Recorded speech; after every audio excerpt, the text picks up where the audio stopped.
साल का लड़का साइकिल की दुकान पर चैन ठीक करता तो कभी पंचर ठीक करता। 2-2 रुपए कमाने के लिए घंटों तक उस साइकिल के गैराज पर काम करता। किसी एक को भी 1% की भी उम्मीद नहीं थी कि उस लड़के के जीवन में कभी कुछ बदलेगा, सिवाय खुद उस लड़के के। हर कोई जब उस गैराज में अपनी साइकिल रिपेयर कराने आता तो कई दफा उस लड़के से बड़ी बदतमीजी से पेश आया करता। उसको बच्चा समझकर कुछ हरामी लोग उसके पैसे भी काट लिया करते, जिस वजह से वो मालिक की गाली खाता वो अलग से। लेकिन मजबूरी थी वो 2 वक्त का खाना, इसलिए उसे काम तो करना ही पड़ता था। एक दिन की बात है जब लाल बत्ती में कोई बहुत बड़ा अधिकारी वहाँ आया हुआ था जब वो लड़का काम करता था। दरअसल वो एक स्कूल के उद्घाटन के विषय में आए थे। उस लड़के को कुछ नहीं पता था कि यह अधिकारी कौन है, कहाँ से आए हैं, इनका क्या लेना देना है और ये क्यों आए हैं। बस एक चीज जो वो बहुत अच्छे से गौर कर रहा था वो था कि लोग उसकी बड़ी इज्जत कर रहे थे। कोई उसके सामने ज्यादा बोल नहीं रहा था, बल्कि सब उसको सर करके बात कर रहे थे। उसने अपने दिमाग में एक बात सोची कि यार एक ये साहब है जिनकी आने मात्र से पूरी की पूरी बस्ती ऐसे व्यवहार कर रही है जैसे ये कहीं का राजा हो, और एक तरफ मैं हूँ जो इतने शांति से अपना काम करता हूँ, किसी को परेशान भी नहीं करता, तब भी लोग मुझे गालियाँ देते हैं, 4 बातें सुनाते हैं। खैर उस रात वो लड़का सो नहीं पाया। वो सारी रात बस यही सोचता रहा कि मेरे साथ ऐसा क्यों हो रहा है, मुझ में और उस आदमी में क्या फर्क है। मैं तो जबकि लोगों के काम आता हूँ और वो तो गाड़ियों में आता है। उसे अपने सवाल का जवाब नहीं मिल पा रहा था। अगले दिन जब वो गैराज पहुंचा तो अपने मालिक को पूछा कि मालिक जो कल साहब आए थे लोग उसको इतनी इज्जत क्यों दे रहे थे और वो कौन साहब थे।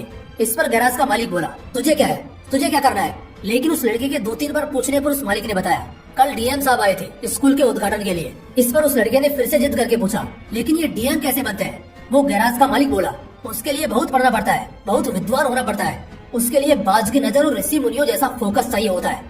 ये बात उस लड़के के दिमाग में छप जाती है। वो लड़का शाम को घर जाता है और लगभग आधी रात तक जागकर बस यही सोचता है कि इस जिंदगी से उस जिंदगी तक का सफर वो कैसे तय करेगा। वो पैसे बचाता है और पैसे बचा कर वो अपने लिए किताबें खरीदता है और किसी तरह अपनी पढ़ाई शुरू करता है। एक सरकारी स्कूल के माध्यम से वो पढ़ता और रात को काम करता। उसका लक्ष्य उसके दिमाग में एकदम साफ था कि चाहे जो हो जाए डीएम तो बनकर रहूंगा। वो लड़का अब 21 साल का हो चुका था और पिछले 7 सालों में ऐसा एक भी दिन नहीं था जिस दिन उसके दिमाग में डीएम बनने के अलावा दूसरा कुछ भी आया हो। उसे बस 21 साल की उम्र तक पहुंचने का इंतजार था कि वो बस अपना ग्रेजुएशन जैसे तैसे खत्म करे और एग्जाम में बैठने के लायक हो जाए। उसके पास अब 1 साल बचा था तैयारी करने को। उसने इतने पैसे जुटा लिए थे कि अगर अगले 6 से 8 महीने वो काम ना भी करे तब भी उसका खर्च चल जाएगा। अगले 6 से 8 महीनों के लिए वो पूरी तरह अपने डीएम बनने के सपने को दे देता है। पहला महीना वो रगड़ कर मेहनत करता है, वो खूब मेहनत करता है, दिन रात सिर्फ और सिर्फ पढ़ता रहता है। 3 और महीने बीतते हैं। वो सिर्फ 1 वक्त का खाना खाता और बाकायदा पूरा दिन सिर्फ और सिर्फ अपनी किताबों से चिपका रहता। जैसे जैसे उसका एग्जाम नजदीक आ रहा था उसके पढ़ने के घंटे भी बढ़ते जा रहे थे। इसी तरह 4 महीने बीत चुके हैं। तभी अचानक एक रात वो अपनी पढ़ाई खत्म करके जैसे ही चटाई बिछाकर सोने की तैयारी कर रहा होता है कि उसे उसी वक्त चक्कर आ जाता है और वो गिर जाता है। अब भला उस गरीब को देखने वाला कौन होगा, इसलिए वो बेचारा खुद ही 1-2 घंटे बाद जब होश में आया तब खुद को संभालते हुए उठता है और फिर जो थोड़ा खाना बचा था उसे अपने लिए परोसता है। खाने के लिए उसने अभी पहला निवाला रखा ही था कि तभी उसको उल्टी हो जाती है। सारी रात वो उल्टी करता रहता है। अगली सुबह जैसे तैसे थोड़ा सो लेने के बाद जब उसकी आंख खुलती है तब उसका पेट हल्का दर्द करना शुरू करता है। वो कुछ समय के लिए इसे नजरअंदाज करता है और रोज की तरह अपना काम करता है। फ्रेश होकर पढ़ाई करने बैठता है। पेट दर्द अब भी कर ही रहा था तो वो बाहर जाकर कुछ दवाई ले आता है और कुछ खाकर पढ़ाई शुरू करता है। दिन के 6 से 7 घंटे लगातार पढ़ने के बाद अब कहीं जाकर उसको थोड़ा सा चैन मिलता है और शाम को वो थोड़ा टहलने के लिए निकल जाता है। धीरे धीरे करके वक्त गुजरा। अब बस 1 महीना रह गया था एग्जाम को, जिसका इंतजार इस लड़के को पिछले 7 साल से था। तभी अचानक एक दिन फिर से इसका पेट दर्द करना शुरू कर देता है। इस बार इसका पेट इतना दर्द करता है कि वो अब सहने लायक नहीं था। उसे मजबूरन डॉक्टर के पास जाना ही पड़ता है। वो डॉक्टर के पास जाता है और चेकअप के बाद उसे पता चलता है कि उसे किडनी स्टोन है, उसके पेट में पथरी है। ये सुनकर उसे झटका लगता है। डॉक्टर ने कहा कि या तो ऑपरेशन करा लो या फिर दवाई लो, शायद गल जाए, मगर ये दर्द बहुत देगा अगर ऑपरेशन नहीं कराया तो। वो मन ही मन सोचने लगा कि अब ऑपरेशन का खर्चा कहाँ से लाऊंगा। कुछ पैसे बचाए हैं जो अगर इसी में लगा दिए तो अगले 1 महीने खाऊंगा क्या और एग्जाम कैसे निकालूंगा। बस इन्हीं सब बातों को दिमाग में रखकर वो अपने घर लौटता है। वो बस भगवान से इतनी दुआ करता है कि बस कम से कम 1 महीने तक उसे कोई दिक्कत ना हो ताकि वो अपनी पढ़ाई अच्छे से कर सके। लेकिन भगवान ने उसके लिए कुछ और ही सोच रखा था। अब उसके साथ थोड़ा अजीब होने लगा। रोज तो नहीं लेकिन अक्सर 1-2 दिन में उसे दर्द होता ही था और ये दर्द तब ज्यादा होता जब वो कुछ भी खाना खाता था। अब जाहिर सी बात है वो खाना कैसे छोड़ सकता है। खैर उसने पहले के महीनों में जमकर पढ़ाई की थी, इसलिए अभी बस उसे रिवीजन ही करना था। वो पढ़ता रहा और पढ़ाई के साथ साथ वो उस दर्द को भी सहता रहा।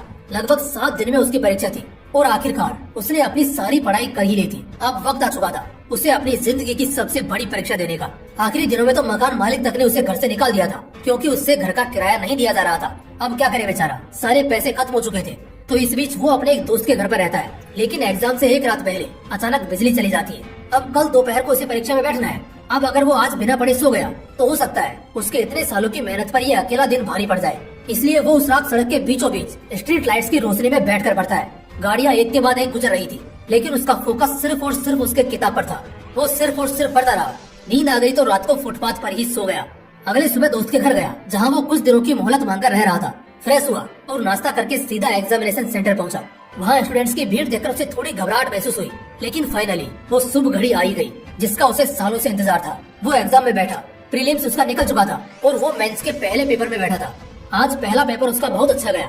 उसे आज क्वेश्चन पेपर देखकर डर नहीं लग रहा था दूसरे कैंडिडेट्स की तरह, बल्कि उसको तो मजा आ रहा था। वो बड़े आराम से आज अपना पहला पेपर खत्म कर लेता है और शाम को बड़े आराम से बैठकर इस बारे में सोच रहा होता है।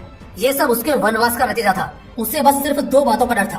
पहला कि जिस तरह आज का उसका पेपर गया उसी तरह उसके सारे पेपर जाने चाहिए, और जो उसको किडनी स्टोन की तकलीफ है उससे बस उसे कुछ दिनों की राहत मिल जाए, एटलीस्ट एग्जाम तक। उसके सभी पेपर्स बहुत अच्छे जाने लगते हैं। बस एक आखिरी पेपर रह गया था।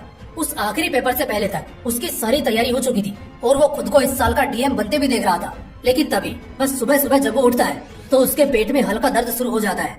वो हल्का गुनगुना पानी पीता है, मगर इससे भी उसे कोई राहत नहीं मिलती। इसी तरह वो एग्जाम सेंटर पहुंचता है। तब तक दर्द बढ़ चुका होता है। जैसे तैसे करके वो एग्जाम देता है। एग्जाम के आधे के बाद दर्द इतना ज्यादा बढ़ चुका था कि अब उससे सीधा बैठा तक नहीं जा रहा था। इन्विजिलेटर भी आकर उसको पूछता है कि क्या उसे कोई दिक्कत है, और अगर है तो वो बाहर जा सकता है। लेकिन वो लड़का मना कर देता है। उसका ध्यान 1% दर्द पर था और बाकी 99% पेपर पर। पूरे शिद्दत के साथ वो लड़का अपना एग्जाम खत्म करता है और वहाँ से सीधा हॉस्पिटल जाकर अपना इलाज कराता है। लगभग 2.5 महीने बाद फाइनली यूपीएससी इस साल अपने एस्पिरेंट्स का रिजल्ट रिलीज करती है। तो इस साल दूसरे एस्पिरेंट्स की तरह एक बार भी रिजल्ट देखते वक्त उस लड़के को किसी तरह की घबराहट नहीं होती, क्योंकि उसे पता था संघर्ष और तकलीफों के पहाड़ के ऊपर पैर रखकर वो परीक्षा देने गया था। और हाँ, आज उसका सपना सच हो गया। वो अब मामूली गरीब नहीं बल्कि